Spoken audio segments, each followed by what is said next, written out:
ಕೇಜ್ರಿವಾಲ್ ಆರೋಪಕ್ಕೆ ನಾಯಕರ ಖಂಡನೆ. ಕುಮಾರಸ್ವಾಮಿ ಮೊಯ್ಲಿ ಕಿಡಿಕಿಡಿ. ದೆಹಲಿ ಸಿಎಂ ವಿರುದ್ಧ ಡಿವಿ ಸದಾನಂದಗೌಡ ವಾಗ್ದಾಳಿ.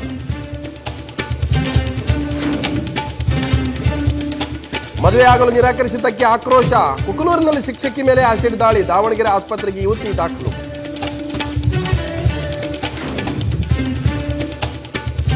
ಗುಲ್ಬರ್ಗಾದಲ್ಲಿ ಲೋಕಾರ್ಪಣೆಗೊಳ್ಳಲಿದೆ ಬಹುಕೋಟಿ ವೆಚ್ಚದ ಇಎಸ್ಐ ಆಸ್ಪತ್ರೆ. ನಾಳೆ ಸೋನಿಯಾ ಗಾಂಧಿಯಿಂದ ಉದ್ಘಾಟನೆ. ಸಮಾರಂಭಕ್ಕೆ ಸಿದ್ಧಗೊಂಡಿದೆ ಬಿಸಿಲ ನಗರಿ.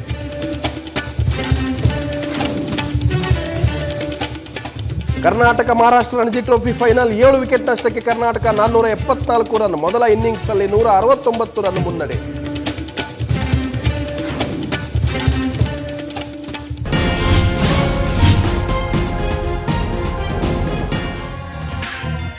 ನ್ಯೂಸ್ ಒಳಗೆ ಸ್ವಾಗತ. ನಾನು ಲಕ್ಷ್ಮಣ್ ಹೂಗಾರ್. ಕೇಜ್ರಿ ಟಾರ್ಗೆಟ್.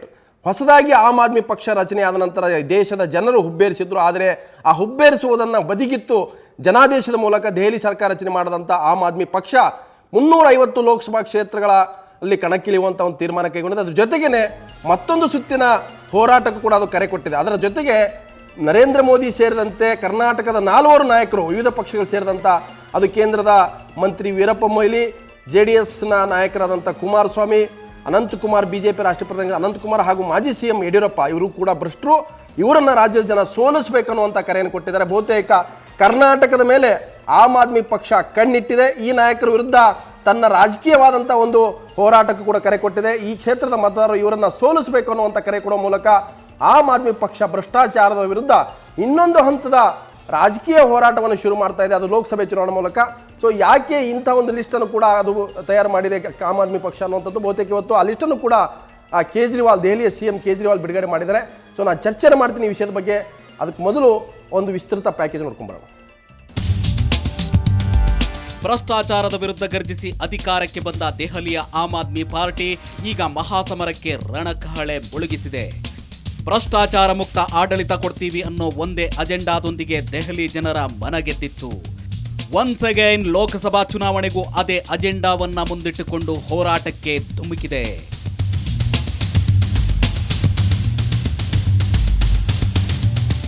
ಇವತ್ತು ಎಎಪಿಯ ಕಾರ್ಯಕಾರಿಣಿ ಸಭೆ ನಡೆಯಿತು. ಸಭೆಯಲ್ಲಿ ಸರ್ಕಾರದ ಕಾರ್ಯವೈಖರಿ ಹಾಗೂ ಲೋಕಸಭಾ ಚುನಾವಣೆ ಬಗ್ಗೆ ಚರ್ಚೆ ನಡೆಯಿತು. ಬಳಿಕ ಮಾತನಾಡಿದ CM ಕೇಜ್ರಿವಾಲ್, ಆಪ್ ಅಧಿಕಾರಕ್ಕೆ ಬಂದು 1 ತಿಂಗಳಲ್ಲೇ ದೆಹಲಿಯಲ್ಲಿ ಭ್ರಷ್ಟಾಚಾರ ಕಡಿಮೆಯಾಗಿದೆ. 65 ವರ್ಷದಲ್ಲಿ ಆಗದ್ದನ್ನ 1 ತಿಂಗಳಲ್ಲಿ ಸಾಧಿಸಿದ್ದೇವೆ ಅಂತ ಕೇಜ್ರಿವಾಲ್ ಹೇಳಿದ್ರು. लोकपाल बिल पास करने का नहीं था, हमारा मकसद तो पूरे देश के अंदर भ्रष्टाचार दूर करने का है. तो दिल्ली के अंदर आम आदमी की सरकार बनी. पिछले 1-1.5 महीने में काफी काम हुआ है, लेकिन जो सबसे बड़ा काम हुआ है, बहुत सारे काम हुए, मैं वहां यहां गिनाने की कोशिश नहीं करूंगा, लेकिन जो सबसे बड़ा काम हुआ है वो 1 महीने में ये हुआ है कि दिल्ली के अंदर भ्रष्टाचार के अंदर भारी कमी आई है. ಭ್ರಷ್ಟ ರಾಜಕಾರಣಿಗಳ ವಿರುದ್ಧ ಗುಡುಗಿರುವ ಕೇಜ್ರಿವಾಲ್ ಮುಂಬರುವ ಲೋಕಸಭಾ ಚುನಾವಣೆಯಲ್ಲಿ ಭ್ರಷ್ಟ ರಾಜಕಾರಣಿಗಳನ್ನ ಮಣಿಸಬೇಕಂತ ಕರೆ ಕೊಟ್ಟರು. ಅಲ್ಲದೆ ಯಾರ್ಯಾರು ಭ್ರಷ್ಟ ರಾಜಕಾರಣಿಗಳಿದ್ದಾರೆ ಅನ್ನೋದರ ಪಟ್ಟಿ ಕೂಡ ಬಿಡುಗಡೆ ಮಾಡಿದ್ರು. ಅದರಲ್ಲಿ ರಾಜ್ಯದ 4 ಹೆಸರಿದೆ. ಪೆಟ್ರೋಲಿಯಂ ಸಚಿವ ವೀರಪ್ಪ ಮೊಯ್ಲಿ, ಮಾಜಿ CM HD Kumaraswamy, BS Yediyurappa ಹಾಗೂ BJP ರಾಷ್ಟ್ರೀಯ ಪ್ರಧಾನ ಕಾರ್ಯದರ್ಶಿ ಅನಂತಕುಮಾರ್ ಹೆಸರು ಕೂಡ ಕೇಜ್ರಿವಾಲ್ ಪಟ್ಟಿಯಲ್ಲಿದೆ. ಇನ್ನು ನರೇಂದ್ರ ಮೋದಿ, ರಾಹುಲ್ ಗಾಂಧಿ ಸೇರಿದಂತೆ 20ಕ್ಕೂ ಹೆಚ್ಚು ನಾಯಕರ ಪಟ್ಟಿಯನ್ನ ಬಿಡುಗಡೆ ಮಾಡಿದ್ದಾರೆ. ಕೇಜ್ರಿ ಪಟ್ಟಿಯಲ್ಲಿ ಗುಜರಾತ್ CM ನರೇಂದ್ರ ಮೋದಿ, AICC ಉಪಾಧ್ಯಕ್ಷ ರಾಹುಲ್ ಗಾಂಧಿ, ಸುರೇಶ್ ಕಲ್ಮಾಡಿ, ಬಿಜೆಪಿಯ ಮಾಜಿ ರಾಷ್ಟ್ರಾಧ್ಯಕ್ಷ ನಿತಿನ್ ಗಡ್ಕರಿ, ಕೇಂದ್ರ ಗೃಹ ಸಚಿವ ಸುಶೀಲ್ ಕುಮಾರ್ ಸಿಂಧೆ, NCP ನಾಯಕ ಪ್ರಫುಲ್ ಪಟೇಲ್, ಕೇಂದ್ರ ಹಣಕಾಸು ಸಚಿವ P ಚಿದಂಬರಂ, ಮೊನ್ನೆಯಷ್ಟೇ DMKಯಿಂದ ಉಚ್ಚಾಟನೆಗೊಂಡ ನಾಯಕ ಅಳಗಿರಿ ಮತ್ತು ಕನಿಮೋಳಿ, ವಿದೇಶಾಂಗ ಸಚಿವ ಸಲ್ಮಾನ್ ಖುರ್ಷಿದ್ ಹಾಗೂ ಎ ರಾಜಾ, ಅಸ್ಸಾಂ CM ತರುಣ್ ಗೊಗಾಯ್, ಕೇಂದ್ರ ಸಚಿವ ಕಪಿಲ್ ಸಿಬಾಲ್, ಮಾಜಿ ಉತ್ತರ ಪ್ರದೇಶದ ಮಾಜಿ CMಗಳಾದ ಮಾಯಾವತಿ ಮತ್ತು ಮುಲಾಯಂ ಸಿಂಗ್ ಯಾದವ್, ಅಲ್ಲದೆ ಶ್ರೀ ಪ್ರಕಾಶ್ ಜಸ್ವಾಲ್, ಪವನ್ ಕುಮಾರ್ ಬನ್ಸಾಲ್, ಫಾರೂಕ್ ಅಬ್ದುಲ್ಲಾ ಮತ್ತು ನವೀನ್ ಜಿಂದಾಲ್ ಕೇಜ್ರಿವಾಲ್ ಪಟ್ಟಿಯಲ್ಲಿದ್ದಾರೆ. ಈ ಆರೋಪಕ್ಕೆ ಪ್ರತಿಕ್ರಿಯಿಸಿರೋ ನಿತಿನ್ ಗಡ್ಕರಿ ಕೇಜ್ರಿವಾಲ್ ಕ್ಷಮೆಯಾಚನೆಗೆ ಒತ್ತಾಯಿಸಿದ್ದಾರೆ. ಕೇಜ್ರಿವಾಲ್ ಪಟ್ಟಿಯಲ್ಲಿ ಪ್ರಮುಖ ಪಕ್ಷಗಳ ನಾಯಕರೇ ಹೆಚ್ಚಾಗಿದ್ದಾರೆ. ಹೀಗಾಗಿ ಹಲವು ನಾಯಕರು ಕೇಜ್ರಿ ವಿರುದ್ಧ ತಿರುಗಿ ಬೀಳುವ ಸಾಧ್ಯತೆ ಇದೆ. ಒಟ್ಟಾರೆ ಕೇಜ್ರಿವಾಲ್ ಹಿಟ್ ಲಿಸ್ಟ್ ಎಫೆಕ್ಟ್ ಆಗುತ್ತಾ ಅನ್ನೋದನ್ನ ತಿಳಿಬೇಕು ಅಂದ್ರೆ ಕೆಲವೇ ತಿಂಗಳು ಕಾಯಲೇಬೇಕು. ಬ್ಯೂರೋ ರಿಪೋರ್ಟ್, ಸುವರ್ಣ ನ್ಯೂಸ್. ಇದು ಕೇಜ್ರಿವಾಲ್ ನೀಡಿದಂಥ ಒಂದು ಹೊಸ ಶಾಖೆ ಅಂತಂದರೆ, ಈ ಮುಂದಿನ ಲೋಕಸಭಾ ಚುನಾವಣೆ ಸಂದರ್ಭದಲ್ಲಿ ಕೇಜ್ರಿವಾಲ್ ನೇತೃತ್ವದ ಆಮ್ ಆದ್ಮಿ ಪಕ್ಷ ಇಂಥ ಭ್ರಷ್ಟರ ವಿರುದ್ಧ ಜನ ಓಟನ್ನು ಹಾಕಬೇಕು ಅನ್ನುವಂಥ ಕರೆ ಕೊಟ್ಟಿದ್ದಾರೆ. ಬಹುತೇಕ ಇದು ಹೊಸ ವಿವಾದಕ್ಕೂ ಕೂಡ ನಾಂದಿ ಆಡುತ್ತೆ. ಆದರೆ ಕೇಜ್ರಿವಾಲ್ ಇಂಥದ್ದೊಂದು ಅಧಿಕೃತ ಪಟ್ಟಿಯನ್ನು ಬಿಡುಗಡೆ ಮಾಡೋ ಮೂಲಕ ಲೋಕಸಭಾ ಚುನಾವಣೆಗೆ ಹೊಸ ಕಾರ್ಡನ್ನು, ಒಂದು ಹೊಸ ಅಸ್ತ್ರವನ್ನು ಪ್ರಯೋಗ ಮಾಡ್ತಾ ಇದ್ದಾರೆ. ಅದು ಬಹುತೇಕ ಈ ಜಾತ್ರೆಯಲ್ಲಿ ಬಾಂಬ್ ಹಾಕದಂಗೆ ಆ ರೀತಿಯ ಓಡುವಂಥ ಪರಿಸ್ಥಿತಿ ಬೇರೆ ಬೇರೆ ಪಕ್ಷಗಳ ನಾಯಕರಿಗೆ ಬಂದಿರತಕ್ಕಂಥದ್ದು. ಆದರೆ ಕರ್ನಾಟಕದ 4 ನಾಯಕರನ್ನು ಕೂಡ ಭ್ರಷ್ಟರ ಪಟ್ಟಿಗೆ ಸೇರಿಸಿದ್ದಾರೆ ಕೇಜ್ರಿವಾಲ್. ಅದು ಈಗ ಇಲ್ಲಿಯ ನಾಯಕರ ಕಂಗಣಿಗೆ ಗುರಿಯಾಗಿದೆ, ಖಂಡನೆ ಗುರಿಯಾಗಿದೆ. ಮಾಜಿ ಸಿಎಂ ಕುಮಾರಸ್ವಾಮಿ, ಹಾಗೆ ಮಾಜಿ ಸಿಎಂ ಸದಾನಂದ ಗೌಡ ಹಾಗೂ ಕೇಂದ್ರ ಸಚಿವ ಪೆಟ್ರೋಲಿಯಂ ಖಾತೆ ಸಚಿವ ವೀರಪ್ಪ ಮೊಯ್ಲಿ ಕೂಡ ಕೇಜ್ರಿವಾಲ್ ಈ ಒಂದು ಭ್ರಷ್ಟರ ಪಟ್ಟಿ ಕುರಿತಂತೆ ಆಕ್ರೋಶ ಹೊರಹಾಕಿದ್ದಾರೆ. 3 ನಾಯಕರು ಏನು ಹೇಳಿದ್ದಾರೆ ಬನ್ನೋಣ. ಭ್ರಷ್ಟ ವ್ಯಕ್ತಿಗಳ ಹೆಸರಿನಲ್ಲಿ ನನ್ನ ಹೆಸರನ್ನು ಸೇರ್ಪಡೆ ಮಾಡಿದ್ದಾರೆ ಅಂತಕ್ಕಂಥ ವಿಷಯವನ್ನು ನಾನೇನು ಕೇಳ್ಪಟ್ಟಿದ್ದೇನೆ. ಅರವಿಂದ್ ಕೇಜ್ರಿವಾಲ್ ಅವರಿಗೆ ಹೇಳ್ತಕ್ಕಂಥದ್ದು, ಅವರ ಹತ್ರ ಯಾವುದಾದರೂ ನಾನು ಭ್ರಷ್ಟಾಚಾರದ ಹಗರಣದಲ್ಲಿ ಪಾಲುದಾರನಾಗಿರ್ತಕ್ಕಂಥ ಮಾಹಿತಿಗಳಿದ್ದರೆ ಸಾರ್ವಜನಿಕವಾಗಿ ಪ್ರಕಟ ಮಾಡಬೇಕು. ಅವ್ರ ಪಾಪ ಅವರ ತೃಪ್ತಿಗೆ ಸ್ಟೇಟ್ಮೆಂಟ್ ಕೊಡ್ತಾರೆ, ನಮ್ಮ ಪ್ರತಿಕ್ರಿಯೆ ಏನಿಲ್ಲ.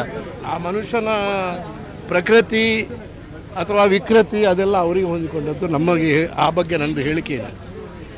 ಅವರವರ ಅಭಿಪ್ರಾಯ ವ್ಯಕ್ತಪಡಿಸಲಿಕ್ಕೆ ದೇಶದ ಪ್ರಜಾಪ್ರಭುತ್ವದಲ್ಲಿ ಸಂವಿಧಾನದಲ್ಲಿ ಅಧಿಕಾರ ಇದೆ, ಮಾಡ್ತಾರೆ. ಚುನಾವಣೆಯಲ್ಲಿ ಪ್ರತಿಸ್ಪರ್ಧೆ ಮಾಡಲಿಕ್ಕೆ ನಾವು ಸಿದ್ಧರಿದ್ದೀವಿ. ಯಾರಾದರೂ ಪ್ರತಿಸ್ಪರ್ಧಿಗಳು ನಿಲ್ಲಿ, ಅದಕ್ಕೆ ನಾವು ಪ್ರಭಾವ ಇರೋದಿಲ್ಲ, ಜೋರು ಮಾಡೋದಿಲ್ಲ, ಏನಿಲ್ಲ. ಅವರವರ ಹಕ್ಕನ್ನು ಅವರು ಪ್ರಜಾಪ್ರಭುತ್ವದಲ್ಲಿ ಚಲಾಯಿಸಲಿಕ್ಕೆ, ಯಾರಿಗೆ ಆಯ್ಕೆ ಮಾಡಲಿಕ್ಕೂ ಹಕ್ಕಿದೆ, ಓಟ್ ಕೊಡಲಿಕ್ಕೂ ಹಕ್ಕಿದೆ. ಅದನ್ನು ಅಪಹರಿಸಲಿಕ್ಕೆ ನಾನು ಯಾರು? ಅಧಿಕಾರ ಕಂಟಿನ್ಯೂ ಮಾಡಲಿಕ್ಕೆ ಇವರಿಗೆ ಕಾಂಗ್ರೆಸ್ನ ದೇಶದಲ್ಲೇ ಅತ್ಯಂತ ಭ್ರಷ್ಟ ಕಾಂಗ್ರೆಸ್ನ ಸಹಕಾರಗಳು ಬೇಕು. ಅವರ ಭ್ರಷ್ಟತೆಯ ಸಹಕಾರದೊಂದಿಗೆ ರಾಜ್ಯಭಾರ ಮಾಡುವವರು ಇನ್ನೊಂದು ಭ್ರಷ್ಟರ ಬಗ್ಗೆ ಮಾತಾಡುವಂಥದ್ದು ಅವರಿಗೆ ಖಂಡಿತ ಇಲ್ಲ. ಎಸ್, ಬನ್ನಿ ಇದ್ರ ಬಗ್ಗೆ ಚರ್ಚೆ ಮಾಡ್ತೀನಿ. ಜೊತೆಗೆ ಹಿರಿಯ ಪತ್ರಕರ್ತರು, ವಿಶ್ಲೇಷಕರಂತ ಶಶಿಧರ್ ಭಟ್ ಇದ್ದಾರೆ. ಶಶಿ ಭಟ್ ಕಾರ್ಯಕ್ಕೆ ಸ್ವಾಗತ. ಹಾಗೆ JDSನ ವಕ್ತಾರದಂಥ ರಮೇಶ್ ಬಾಬು ಇದ್ದಾರೆ. ರಮೇಶ್ ಬಾಬು ನಿಮಗೂ ಸ್ವಾಗತ. ಹಾಗೆಯೇ ಸಾಮಾಜಿಕ ಹೋರಾಟ ಅಂತ ರವಿಕೃಷ್ಣ ರೆಡ್ಡಿ ಇದೆ. ರವಿಕೃಷ್ಣ ರೆಡ್ಡಿ ನಿಮಗೂ ಕೂಡ ಸ್ವಾಗತ. ನಮ್ಮ ಜೊತೆಗೆ JDSನ ಹಿರಿಯ ನಾಯಕರು ಮಾಜಿ ಸಿಎಂ ಕುಮಾರಸ್ವಾಮಿ ಕೂಡ ಮುಂದಿನ ನಂತರ ಚರ್ಚೆಯಲ್ಲಿ ಭಾಗಿಯಾಗ್ತಾರೆ. ಹಾಗೆಯೇ ಕಾಂಗ್ರೆಸ್ ನಾಯಕರಂತ ಹನುಮಂತಯ್ಯ ಕೂಡ ಭಾಗಿಯಾಗ್ತಾರೆ. ಹಾಗೆ ಪುಟ್ಟಸ್ವಾಮಿ ಕೂಡ ಭಾಗಿಯಾಗ್ತಾರೆ. ನಾನು ಶಶಿಧರ್ ಭಟ್ ನಿಮ್ಮನ್ನು ಕೇಳ್ತೀನಿ. ಬಹುತೇಕ ಆಮ್ ಆದ್ಮಿ ಪಕ್ಷ ಒಂದು ಅಚ್ಚರಿ, ಮತ್ತೊಂದು ಕಡೆ ಬಹಳಷ್ಟು ಜನರಿಗೆ ಶಾಕ್ ಆಗಿರ್ತಕ್ಕಂಥ ಈಗ ಹೊಸದಾದಂಥ ಒಂದು ಅಸ್ತ್ರವನ್ನು ಕರ್ನಾಟಕದ 4 ನಾಯಕರು ಭ್ರಷ್ಟರಿದ್ದಾರೆ, ಅವ್ರ ವಿರುದ್ಧ ಓಟ್ ಹಾಕಿ ಅನ್ನುವಂಥದ್ದು. ಬಹುತೇಕ ಆಮ್ ಆದ್ಮಿ ಪಕ್ಷ ಇಡೀ ರಾಷ್ಟ್ರವ್ಯಾಪಿ 350 ಸ್ಥಾನಗಳನ್ನು ನಿಲ್ಲೋ ಮೂಲಕ ತನ್ನ ಎದುರಾಳಿಗಳನ್ನು ಕೂಡ ಭಯ ಹುಟ್ಟಿಸುವಂಥದ್ದು. ನೀವು ಭ್ರಷ್ಟರು ಅಂತ ಹೇಳಿದ ತಕ್ಷಣ ಅವರು ಭಯದಲ್ಲಿ ಬಹುತೇಕ ಜನರ ಬಳಿಗೆ ಹೋಗುವಾಗ ಒಂದು ರೀತಿ ಮುಖ ಒಂದು ರೀತಿ ಸಪ್ಪೆ ಆಗುತ್ತೆ, ಒಂದು ರೀತಿ ಆತ್ಮ ಅಭಿಮಾನ ಕಮ್ಮಿ ಆಗುತ್ತೆ. ಆ ರೀತಿಯ ಒಂದು ರಾಜಕೀಯ ಅಸ್ತ್ರ ಪ್ರಯೋಗ ಮಾಡ್ತಾ ಇದ್ದಾರೆ ಕೇಜ್ರಿವಾಲ್ ಅಂತ. ಇದು ರಾಜಕೀಯ ಅಸ್ತ್ರ ಅನ್ನುವುದರಲ್ಲಿ ಅನುಮಾನ ಇಲ್ಲ. ಅದರ ಯಾವ ಕಾರಣಕ್ಕೇ ಅವರು ಆ ವಿಚಾರವನ್ನು ಪ್ರಸ್ತಾಪ ಮಾಡಿರಲಿ, ಅವರು ವಿಚಾರ ಮಾಡಿರುವ ವಿಷಯ ಇದೆಯಲ್ಲ ಅದು ಬಹಳ ಗಂಭೀರವಾದ್ದು, ಚರ್ಚೆ ಮಾಡಬೇಕಾದ್ದು. ಇಲ್ಲಿರೋದು ಇಷ್ಟೇ, ನಮ್ಮ ಕರ್ನಾಟಕದ ಮಟ್ಟಿಗೆ ಈ 4 ಹೆಸರುಗಳು ಭ್ರಷ್ಟಾಚಾರದಲ್ಲಿ ಪಟ್ಟಿಯಲ್ಲಿ ಬಂದು ದೊಡ್ಡ ಆಘಾತವನ್ನೇನು ಉಂಟು ಮಾಡುವಂಥ ವಿಚಾರ ಅಲ್ಲ, ಅದು ಆವಾಗ ಬರ್ತಾ ಇರೋದು ಅಲ್ಲ, ಅವ್ರ ಮಟ್ಟಿಗೆ ಆಘಾತನೇ ಆಗುತ್ತೆ. ಇದು ಸಮಸ್ಯೆ ಇರೋದೇನು ಅಂದರೆ, ಈ 4 ನಾಯಕರನ್ನ ನಾನು ಕರ್ನಾಟಕದವ್ರನ್ನ ಫಸ್ಟ್ ನಿಮ್ಗೆ ಹೇಳ್ತೀನಿ. ಈ 4 ನಾಯಕರು ಪ್ರಶ್ನಾತೀತರು, ಕಳಂಕರಹಿತರು, ಯೋಗ್ಯರು, ಧರ್ಮರಾಯರು ಆದರೆ ಪ್ರೂವ್ ಮಾಡಬೇಕಾದ ಅವ್ರ ಕೆಲಸ. ಕರ್ನಾಟಕದ ಜನತೆ ಇವರ ಭ್ರಷ್ಟಾಚಾರದ ಬಗ್ಗೆ ಆಗಾಗ್ಗೆ ಮಾತನಾಡ್ತಾ ಇರೋದರಿಂದ, ಇವರು ಭ್ರಷ್ಟರು ಅನ್ನೋದನ್ನು ಹೇಳ್ತಾ ಇರೋದರಿಂದ ಇದು ಹೊಸ್ತಲ್ಲ. ಆದರೆ ಸಾರ್ವಜನಿಕವಾಗಿ ಒಬ್ಬ ಮುಖ್ಯಮಂತ್ರಿ ಆದವರು ಹೇಳಿರೋದ್ರಿಂದ, ಅದು ಚುನಾವಣಾ ಇಶ್ಯೂ ಆಗಿರೋದ್ರಿಂದ ನಾವು ಭ್ರಷ್ಟರಲ್ಲ ಅಂತ ಪ್ರೂವ್ ಮಾಡಬೇಕಾದ್ದು ಈ 4 ಆರೋಪ ಜವಾಬ್ದಾರಿ. ಯಾರ ಮೇಲೆ ಆರೋಪ ಇದೆ ಅವ್ರು ಮಾಡಬೇಕು. ಈ ಸದಾನಂದ ಗೌಡರು ಹೇಳಿಕೆ ಕೊಟ್ಟರಾಗಲ್ಲ, ನೀನು ಭ್ರಷ್ಟರು ನಾನು ಭ್ರಷ್ಟರು, ಈ ರಾಜಕಾರಣಿಗಳು ಮಾಡೋ ಕೆಲಸ ಅಷ್ಟು. ನೀವ್ಯಾರು ಮಾತಾಡ, ನೀನು ಕಳ್ಳ ನಾನು ಕಳ್ಳ, ನಾವಿಬ್ರು ಒಂದಾಗಿರೋಣ, ಯಾಕೆ ಮಾತಾಡ್ಬೇಕು ಅನ್ನೋ ರೀತಿ ಮಾತಾಡ್ತಾರೆ. ಸದಾನಂದ ಗೌಡ್ರನ್ನ ಅವ್ರ ಪಕ್ಷದಲ್ಲಿ ಯಾರು ಸೀರಿಯಸ್ ನೀವು ಅವನು ಆ ವಿಷಯ ಪ್ರಸ್ತಾಪಿಸಿದಿರುವ ಹಿಂದಿನ ನೈತಿಕತೆ ಪ್ರಶ್ನೆ ಮಾಡ್ತೀರಿ. ವಿಷಯದ ಬಗ್ಗೆ ಮಾತಾಡಿ, ಸಬ್ಜೆಕ್ಟ್ ಬಗ್ಗೆ. ನೀವು ಭ್ರಷ್ಟರು ಅಂತ ಪಬ್ಲಿಕ್ ಆಗಿ ಹೇಳಿದ್ದಾರೆ. ಎಸ್, ರಮೇಶ್ ಬಾಬು ಅವರೇ, ಇದು ಹಿಟ್ ಅಂಡ್ ರನ್ ತರ ಕೇಸ್ ಆಗಲ್ವಾ ಅಂತ ಒಂದು ಪತ್ರಿಕಾಗೋಷ್ಠಿ ಮಾಡಿ ಒಂದು 50 ಜನ ಭ್ರಷ್ಟರಿದ್ದಾರೆ, ಅವ್ರಿಗೆ ಓಟ್ ಹಾಕಬೇಡಿ ಅಂದ ತಕ್ಷಣನೇ ಕಾನೂನಿದೆ, ನ್ಯಾಯಾಲಯ ಇದೆ, ಸೊ ಸಾಬೀತಾಗಬೇಕು ಅನ್ನೋದು ನಮ್ಮದೇ ಆದಂಥ ವಿಧಾನ. ನಾನು ಕಳ್ತನ ಮಾಡಿದ್ರು ಕೂಡ ಕಳ್ತನ ಮಾಡಿದಾನಂತ ಸಾಬೀತಾಗಬೇಕಲ್ಲ ಈ ದೇಶದ ಕಾನೂನು ವ್ಯಾಪ್ತಿಯಲ್ಲಿ. ಸೊ ಅದರ ಶೆಲ್ಟರಲ್ಲೂ ಕೂಡ ಭಾಳಷ್ಟು ಜನ ಹಾಗೆ ಉಳ್ಕೊಳ್ತಾರೆ ರಾಜಕೀಯವಾಗಿ ಅನ್ನುವಂಥ ಆರೋಪ ಕೂಡ ಇದೆ. ಆದರೆ ಕೇಜ್ರಿವಾಲ್ ಲೋಕಸಭಾ ಚುನಾವಣೆ ಹೊಸದಲ್ಲಿರುವಾಗ ಇವರೆಲ್ಲರೂ ಕೂಡ ಭ್ರಷ್ಟರೇ, ಓಟ್ ಹಾಕಬೇಡಿ ಅನ್ನುವಂಥದ್ದು ಬಹುತೇಕ ಹಿಟ್ ಆ್ಯಂಡ್ ರನ್ ಅಂತ ತಾವು ಭಾವಿಸಿದ್ದೀರಾ ಅಂತ? ಬಹುಶಃ ಕೇಜ್ರಿವಾಲ್ ಅವರ ಹೇಳಿಕೆ ಚರ್ಚೆಗೆ ಸೂಕ್ತವಾದಂಥ ಹೇಳಿಕೆನೇ ಅಲ್ಲ ನನ್ನ ಪ್ರಕಾರ. ಏನು ಒಂದು ಹೋರಾಟದ ಮೂಲಕ ಆಮ್ ಆದ್ಮಿ ಪಕ್ಷ ದೆಹಲಿನಲ್ಲಿ ಹಾಗಿದ್ರೆ ನಿಮ್ಮ ನಾಯಕರುಗಳು ಯಾಕೆ ರಿಯಾಕ್ಟ್ ಮಾಡ್ತಾ ಇದ್ದಾರೆ? ವೀರಪ್ಪ ಮೊಯ್ಲಿ, ಕುಮಾರಸ್ವಾಮಿ, ಸದಾನಂದ ಗೌಡ ಅಗತ್ಯ ಇರಲಿ ಬಿಡ್ಬೋದಿತ್ತಲ್ಲ. ಇದು ಗಂಭೀರವಾದದ್ದಲ್ಲ, ಏನು ಹೇಳ್ತಾರೆ ಹಾದಿ ಹೋಗೋರೆಲ್ಲ ಹೇಳ್ತಾರೆ, ನಾವೇ ತಲೆ ಕೆಡಿಸ್ಕೊಂಡ್ಬೋದಿತ್ತು ನೀವು. ಇಲ್ಲ, ನಿಮ್ಮ ಪ್ರಶ್ನೆಗೆ ನಾನು ನಮ್ಮ ಪಕ್ಷದ ಪರವಾಗಿ ಉತ್ತರ ಕೊಡ್ತಾ ಇದ್ದೀನಿ. ಕುಮಾರಸ್ವಾಮಿ ಅವರು ಒಂದು ಜವಾಬ್ದಾರಿ ಸ್ಥಾನದಲ್ಲಿದ್ದರೆ ನೀವು ಕೇಳಿದಾಗ ಅವರು ಒಂದು ಪ್ರತಿಕ್ರಿಯೆ ಕೊಡಲೇಬೇಕಾಗತ್ತೆ, ಪ್ರತಿಕ್ರಿಯೆಯನ್ನು ಕೊಟ್ಟಿದ್ದಾರೆ. ಆಮ್ ಆದ್ಮಿ ಪಕ್ಷ ಒಂದು ಚಳುವಳಿ, ಅದ್ರ ಬಗ್ಗೆ ಅದನ್ನೇ ತಕರಾರಿಲ್ಲ. ದೆಹಲಿಯಲ್ಲಿ ಆದಂಥ ಬೆಳವಣಿಗೆಗೋಸ್ಕರ ಪರ್ಯಾಯವಾಗಿ ಕಾಂಗ್ರೆಸ್ ಮತ್ತು BJPಗೆ ಪರ್ಯಾಯವಾಗಿ ಆ ಪಕ್ಷಕ್ಕೆ ಅವಕಾಶವನ್ನು ಕೊಟ್ಟಿದ್ದಾರೆ. ದೆಹಲಿನಲ್ಲಿ ಮುಖ್ಯಮಂತ್ರಿ ಸ್ಥಾನ ಪಡ್ಕೊಂಡ ನಂತರ ಸನ್ಮಾನ್ಯ ಕೇಜ್ರಿವಾಲ್ರವರು ಯಾವ ರೀತಿ ಹೇಳಿಕೆಗಳನ್ನು ಕೊಡ್ತಾ ಇದ್ದಾರೆ ನಾವು ಗಮನಿಸ್ತಾ ಬಂದಿದ್ದೇವೆ. ನಾವು ಸಹ ಕೆಲವೊಂದು ವಿಚಾರಗಳನ್ನ ಕೇಜ್ರಿವಾಲ್ ಪಕ್ಷದ ನಿಲುವುಗಳನ್ನ ಒಪ್ಕೊಂಡಿದ್ದೇವೆ. ಅವರೇನು ಹೋರಾಟ ಇದೆ ಕಾಂಗ್ರೆಸ್ ಮತ್ತು BJP ವಿರುದ್ಧವಾದಂಥ ಹೋರಾಟ ನಾವು ಒಪ್ಕೊಂಡಿದ್ದೇವೆ. ಕೇಜ್ರಿವಾಲ್ರವರು ಬಹುಶಃ ಭ್ರಷ್ಟಾಚಾರದ ವಿರುದ್ಧ ಹೋರಾಟ ಒಪ್ಕೊಂಡಿದ್ದಾರೆ ತಾವು. ಖಂಡಿತ ನೋಡಿ, ಅವರು ಇಲ್ಲಿ ಕರ್ನಾಟಕಕ್ಕೆ ಸೀಮಿತವಾಗಿ ಮಾತಾಡ್ಬೇಕಾದ್ರೆ ಬಹುಶಃ ಮಾಹಿತಿಯ ಕೊರತೆಯನ್ನು ಇಟ್ಕೊಂಡು ಅವ್ರು ಮಾತಾಡಿದ್ರು. ಅಲ್ಲ ಒಂದಿದೆ, ನಿಮ್ಗೆ ಹೆಲ್ಪ್ ಮಾಡಕ್ಕೆ ನೀವು ಮಾತಾಡ್ಬೇಕಾದ್ರೆ ಮಾತಾಡಿಲ್ಲ. ನನ್ನ ಜೊತೆಗೆ ಸ್ವತಃ JDS ನ ಶಾಸಕ ನಾಯಕರು ಮಾಜಿ ಮುಖ್ಯಮಂತ್ರಿ ಕುಮಾರಸ್ವಾಮಿ ಕೂಡ ನಮ್ಮ ಜೊತೆಗಿದ್ದಾರೆ. ಕುಮಾರಸ್ವಾಮಿ ಅವರೇ, ಬಹುತೇಕ ನೀವು ಲೋಕಸಭಾ ಚುನಾವಣೆಗೆ ಪಕ್ಷವನ್ನು ಸಜ್ಜುಗೊಳಿಸ್ತಾ ಇದ್ರಿ, ತಾವು ನಿರೀಕ್ಷೆ ಮಾಡಲಿಲ್ಲ ಅನ್ಸುತ್ತೆ. ಬಹುತೇಕ ಈ ರೀತಿಯ ಕೇಜ್ರಿವಾಲ್ ಪತ್ರಿಕಾಗೋಷ್ಠಿ ನಡೆಸುವ ಮೂಲಕ ತಾವು ಕೂಡ ಭ್ರಷ್ಟರ ಪಟ್ಟಿಯಲ್ಲಿ ಅವರು ನಿಮ್ಮ ಹೆಸರು ಸೇರಿಸುವ ಮೂಲಕ ಇವರು ವಿರುದ್ಧ ಓಟ್ ಹಾಕಿ ಅಂತ ಕರೆ ಕೊಟ್ಟಿದ್ದಾರೆ. ಸೊ ಹಾಗಾದ್ರೆ ಕೇಜ್ರಿವಾಲ್ ಹತ್ರ ನಿಮ್ಮ ಪ್ರಕಾರ ಇದು ಹಿಟ್ ಅಂಡ್ ರನ್, ಅವ್ರ ಹತ್ರ ದಾಖಲೆ ಇದೆಯಾ ಅಂತ ತಮಗನ್ಸುತ್ತಾ? ನನ್ನ ಬಗ್ಗೆ ಯಾವುದೇ ರೀತಿಯ ದಾಖಲೆಗಳನ್ನು ಅವರು ಪಡೆಯತಕ್ಕಂಥದ್ದಕ್ಕೆ ನಾನು ಯಾವುದೇ ಪ್ರಕರಣದಲ್ಲಿ ಭಾಗಿನೇ ಆಗದೇ ಇದ್ದಾಗ ಅವರು ಯಾವ ದಾಖಲಾತಿಗಳನ್ನ ಇಟ್ಕೊಳ್ಳಿಕ್ಕೆ ಸಾಧ್ಯ ಇದೆ? ಈಗ ನನ್ನ ಮೇಲೆ ಪ್ರಮುಖವಾಗಿ ಬಂದಂಥದ್ದು 150 ಕೋಟಿ ರೂಪಾಯಿಗಳ ಹಗರಣ ಕುಮಾರಸ್ವಾಮಿಯವರು ಮುಖ್ಯಮಂತ್ರಿಯಾಗಿ ಸಂಗ್ರಹ ಮಾಡಿದ್ದಾರೆ ಅಂತ ಹೇಳಿ ಬಂತು, ಅಕ್ರಮ ಗಣಿಗಾರಿಕೆ. ಅದರ ಹಣೆ ಬರ ಇವತ್ತು ಕರ್ನಾಟಕ ರಾಜ್ಯದಲ್ಲಿ ಎಲ್ಲಿಗೆ ಬಂತು? ನನ್ನ ಮೇಲೆ ಕಾಂಗ್ರೆಸ್ನ ನಾಯಕರುಗಳು, ಅವತ್ತಿನ ರಾಷ್ಟ್ರಪತಿಗಳು, ಪ್ರಧಾನಮಂತ್ರಿಗಳ ಮುಂದೆ ಎಲ್ಲ ನಿಯೋಗ ತೆಗೆದುಕೊಂಡು ಹೋದರು ಕಾಂಗ್ರೆಸ್ನ ನಾಯಕರುಗಳು. ಇವತ್ತು ಲೋಕಾಯುಕ್ತ ಅವರಿಂದ ಎನ್ಕ್ವೈರಿ ಆಯಿತು. ಕೊನೆಗೆ ನನ್ನ ಮೇಲೆ ಬಂದಂಥ ಆಪಾದನೆ ಬೆಟ್ಟ ಆಗೋದು ಇಲಿ ಹಿಡಿದಂಥ ಒಂದು ವಾತಾವರಣ ನಿರ್ಮಾಣ ಆಯಿತು ಅಷ್ಟೇ. ನನ್ನ ಮೇಲೆ ಆಪಾದನೆ ಮಾಡಿದಂಥವ್ರು ಏನೇನಾದರೂ ಅದೆಲ್ಲ ನಾನು ಚರ್ಚೆ ಮಾಡಲಿಕ್ಕೆ ಹೋಗೋದಿಲ್ಲ. ಆದರೆ ಒಂದು, ಇವತ್ತು ಗೌರವಾನ್ವಿತ ದೆಹಲಿಯ ಮುಖ್ಯಮಂತ್ರಿಗಳಿಗೆ ತಮ್ಮಗಳ ಮುಖಾಂತರ ಮನವಿ ಮಾಡೋದು, ಇವತ್ತು ಯಾರು 160 170 ವ್ಯಕ್ತಿಗಳ ರಾಜಕಾರಣಿಗಳ ಭ್ರಷ್ಟ ರಾಜಕಾರಣಿಗಳು ಅಂತಕ್ಕಂಥ ಪಟ್ಟಿಯಲ್ಲಿ ನನ್ನನ್ನು ಏನು ಸೇರಿಸಿದ್ದಾರೆ. ಅವರು ಈಗ ಒಬ್ಬ ಸಾಮಾನ್ಯ ಪ್ರಜೆ ಅಲ್ಲ, ಈ ಒಂದು ರಾಷ್ಟ್ರದ ಒಂದು ಪ್ರಮುಖವಾದಂಥ ದೆಹಲಿ ಕೇಂದ್ರದ ಒಂದು ಸ್ಥಾನದಲ್ಲಿ ಅಧಿಕಾರ ನಡೆಸ್ತಾ ಇದ್ದಾರೆ. ಒಬ್ಬ ಮುಖ್ಯಮಂತ್ರಿಯಾಗಿ ಈ ರೀತಿ ಆಪಾದನೆಯನ್ನು ಮಾಡಬೇಕಾದ್ರೆ, ಆರೋಪವನ್ನು ಹೊರಿಸಬೇಕಾದ್ರೆ ಅವರ ಹತ್ರ ಯಾವುದಾದ್ರೂ ಒಂದು ಸಣ್ಣ ದಾಖಲಾತಿ ಇದ್ದರೂ ಬಿಡುಗಡೆ ಮಾಡಲಿ. ಆಗ ಅವರಿಗೆ ನನ್ನ ಬಗ್ಗೆ, ನನ್ನ ಹೆಸರನ್ನ ಚರ್ಚೆ ಮಾಡ್ತಕ್ಕಂಥದ್ದಕ್ಕೆ ಸಂಪೂರ್ಣವಾದಂಥ ಅವರಿಗೆ ನೈತಿಕತೆ ಇದೆ ಅನ್ನೋದನ್ನ ಹೇಳಲಿಕ್ಕೆ ಬಯಸ್ತೀನಿ. ಅಲ್ಲ, ಕುಮಾರಸ್ವಾಮಿ ಅವರು ದಾಖಲೆ ಬಿಡುಗಡೆ ಮಾಡೋದಿಲ್ಲ. ಅದರಲ್ಲಿ ನರೇಂದ್ರ ಮೋದಿ ಇದ್ದಾರೆ, ರಾಹುಲ್ ಗಾಂಧಿ ಇದ್ದಾರೆ, ನಿತಿನ್ ಗಡ್ಕರಿ, ಸುಶೀಲ್ ಕುಮಾರ್ ಶಿಂದೆ, ಯಡಿಯೂರಪ್ಪ, ಅನಂತಕುಮಾರ್, ವೀರಪ್ಪ ಮೊಯ್ಲಿ, ಕುಮಾರಸ್ವಾಮಿ, ಒಟ್ಟೊಂದು 30 ಜನರ ಹೆಸರು ಲಿಸ್ಟ್ ಕೊಟ್ಟಿದ್ದಾರೆ. ಅವ್ರ ದಾಖಲೆ ನೀವು ಹೇಳಿದ ತಕ್ಷಣ ಬಿಡುಗಡೆ ಮಾಡ್ಬೇಕಂತೇನಿಲ್ಲ. ಅವ್ರು ಲೋಕಸಭಾ ಚುನಾವಣಾ ಅಖಾಡದಲ್ಲಿ ಬಿಟ್ಟಿದ್ದಾರೆ, ಇವರೆಲ್ಲರೂ ಭ್ರಷ್ಟರು, ಇವ್ರ ವಿರುದ್ಧ ಓಟ್ ಹಾಕಿ ಅಂತೇಳಿ. ಇದು ರಾಜಕೀಯವಾಗಿ ಕೂಡ ಉಪಯೋಗ ಮಾಡ್ಕೋಬಹುದು. ಈಗ ಒಂದು ನಿಮಿಷ, ಕೆಲವರಿಗೆ ಪ್ರಚಾರಕ್ಕೋಸ್ಕರವಾಗಿ ಚರ್ಚೆ ಮಾಡ್ತಕ್ಕಂಥದ್ದು ಕಂಡಿದ್ದೇನೆ. ಇವತ್ತು ಕೇಜ್ರಿವಾಲ್ ಅವರು, ಅಣ್ಣಾ ಹಜಾರೆ ಅವರು ಜನಲೋಕಪಾಲ್ ಬಿಲ್ಲು ಈ ದೇಶದಲ್ಲಿ ಇಂಟ್ರೊಡ್ಯೂಸ್ ಮಾಡಬೇಕು ಅಂತಕ್ಕಂಥ ಒಂದು ಹೋರಾಟ ಪ್ರಾರಂಭ ಮಾಡಿದಾಗ ಆ ಚಳುವಳಿಯಲ್ಲಿ ಭಾಗವಹಿಸ್ಕೊಂಡು ಅಣ್ಣಾ ಹಜಾರೆ ಅವ್ರನ್ನೂ ಹೈಜಾಕ್ ಮಾಡಿ ಅವ್ರನ್ನ ಇನ್ನೊಂದು ಕಡೆ ತಳ್ಳಿ ಇವರು ರಾಜಕಾರಣಕ್ಕೆ ಬಂದಂಥವರು. ಇವತ್ತು ಈ ಭ್ರಷ್ಟ ವ್ಯವಸ್ಥೆಯ ಬಗ್ಗೆ ಹೋರಾಟ ಏನು ಮಾಡ್ತಾ ಇದ್ದಾರೆ, ಅದಕ್ಕೆ ನನ್ನ ಅಭಿನಂದನೆ ಇದೆ ವೈಯಕ್ತಿಕವಾಗಿ. ಆದರೆ ಯಾರ ಬಗ್ಗೆ ಅವರು ಆಪಾದನೆ ಮಾಡಬೇಕಾದ್ರೆ ಯಾವುದಾದ್ರೂ ಒಂದು ದಾಖಲೆಗಳನ್ನು ಇಟ್ಕೊಳ್ಳದೆ ಅವರು ಭ್ರಷ್ಟರು ಅಂತ ಅವರು ಹೇಳಿದ ತಕ್ಷಣಲೇ ಈ ದೇಶದ ಜನ ಏನು ಮೂರ್ಖರಲ್ಲ. ಅವರು ಕೇಜ್ರಿವಾಲ್ ಅವರು ಹೇಳಿಬಿಟ್ರು, ಅದರಿಂದ ಇವರು ಭ್ರಷ್ಟರು ಅಂತಕ್ಕಂಥದ್ದನ್ನು ಜನ ತೀರ್ಮಾನ ಮಾಡೋದಿಲ್ಲ. ಇವತ್ತು ಕೇಜ್ರಿವಾಲ್ ಅವರಿಂದ ನನಗೆ ಸರ್ಟಿಫಿಕೇಟ್ ಬೇಕಿಲ್ಲ. ನನ್ನನ್ನು ಬೆಳೆಸಿರ್ತಕ್ಕಂಥ ಈ ರಾಜ್ಯದ ಕನ್ನಡಿಗರು ಅವರು ನನಗೆ ಸರ್ಟಿಫಿಕೇಟ್ ಕೊಡ್ತಕ್ಕಂಥವ್ರು. ಇವತ್ತು ಕೇಜ್ರಿವಾಲ್ ಅವರು ಇವತ್ತು ಆಪಾದನೆ ಮಾಡಿರ್ತಕ್ಕಂಥದ್ದು ಏನಿದೆ, ಭ್ರಷ್ಟರ ಪಟ್ಟಿಯಲ್ಲಿ ನನ್ನನ್ನೇನು ಸೇರಿಸಿದ್ದಾರೆ. ಇವರು ಭ್ರಷ್ಟಾಚಾರದ ವಿರುದ್ಧ ಹೋರಾಟ ಮಾಡೋದಕ್ಕಿಂತ ಮುಂಚೆ ಈ ರಾಜ್ಯದಲ್ಲಿ ಆ ಒಂದು ಭ್ರಷ್ಟಾಚಾರದ ವಿರುದ್ಧ ಹೋರಾಟ ಮಾಡ್ತಕ್ಕಂಥ ನೈತಿಕತೆ ಉಳಿಸ್ಕೊಂಡು ಏನು ಕೆಲಸ ಮಾಡಿದ್ದೇನೆ. ಇವತ್ತು ನಾನು ಭ್ರಷ್ಟಾಚಾರದ ವಿಷಯದಲ್ಲಿ ಹೋರಾಟ ಮಾಡಬೇಕಾದ್ರೆ ಕೇಜ್ರಿವಾಲ್ ಥರ ಬರೀ ಬಾಯಿ ಚಪಲದ ಹೇಳಿಕೆ ಕೊಟ್ಟಿಲ್ಲ. ಆಪಾದನೆ ಮಾಡಬೇಕಾದ್ರೆ 100 ದಾಖಲೆಗಳನ್ನು ಈ ರಾಜ್ಯದಲ್ಲಿ ಬಿಡುಗಡೆ ಮಾಡಿದ್ದೇನೆ. ಯಾವ ರೀತಿ ರಾಜ್ಯದಲ್ಲಿ ಅಕ್ರಮಗಳು ನಡೆದಿದ್ದಾವೆ ಅಂತಕ್ಕಂಥದ್ರ ಬಗ್ಗೆ. ಇವತ್ತು ನನ್ನ ಬಗ್ಗೆಯೂ ಅದರ ಹಿನ್ನೆಲೆಯಲ್ಲೇ ನಡೀತು. ಲೋಕಾಯುಕ್ತ ಹೈಕೋರ್ಟ್ ಮುಂದೆ ಹೋದರು.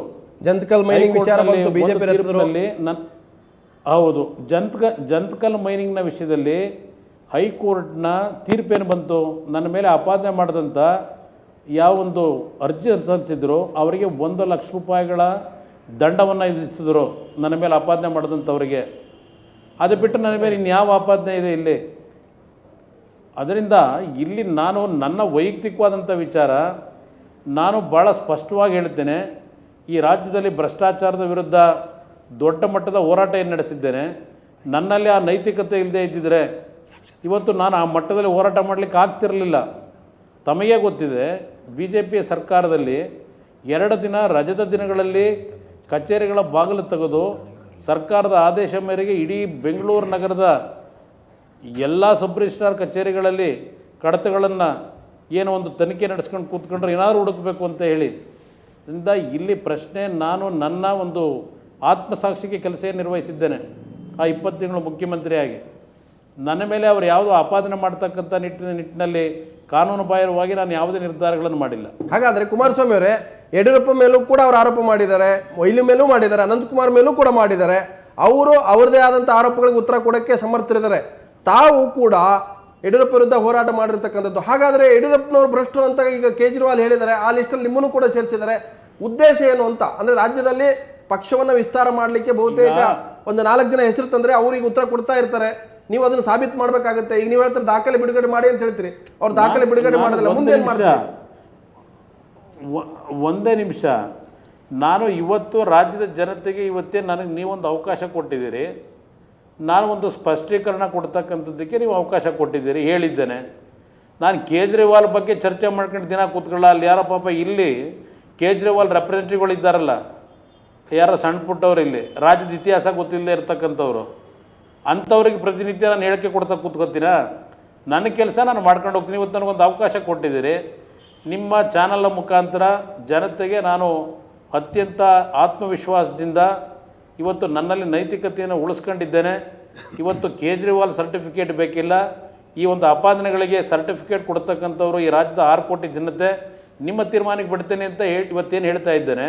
ಪುನಃ ಈ ಕೇಜ್ರಿವಾಲ್ ಅವರ ವಿಷಯದಲ್ಲಿ ಅವರ ಆರೋಪ ಪಟ್ಟಿ ಬಿಡುಗಡೆ ಮಾಡಲಿಲ್ಲ ಅಂತೇಳಿ ಪ್ರತಿನಿತ್ಯ ಅವ್ರು ಬಿಡುಗಡೆ ಮಾಡಿ ಅಂತೇಳಿ ನನ್ನ ಸಮಯ ವ್ಯರ್ಥ ಮಾಡ್ಲಿಕ್ಕೆ ಹೋಗೋದಿಲ್ಲ. ಎಸ್ ಕುಮಾರಸ್ವಾಮಿ ಅವರೇ, ಈಗ ಅವರು ಸಣ್ಣ ಪುಟ್ಟವರು ತಲೆ ಕೆಡಿಸ್ಕೊಳ್ಳೋ ಅಗತ್ಯ ಇಲ್ಲ ಅಂದಿದ್ರೆ ಅವ್ರು ಜನಾದೇಶ ಓಟ್ ಕೊಡ್ತಿರ್ಲಿಲ್ಲ ಒಂದು.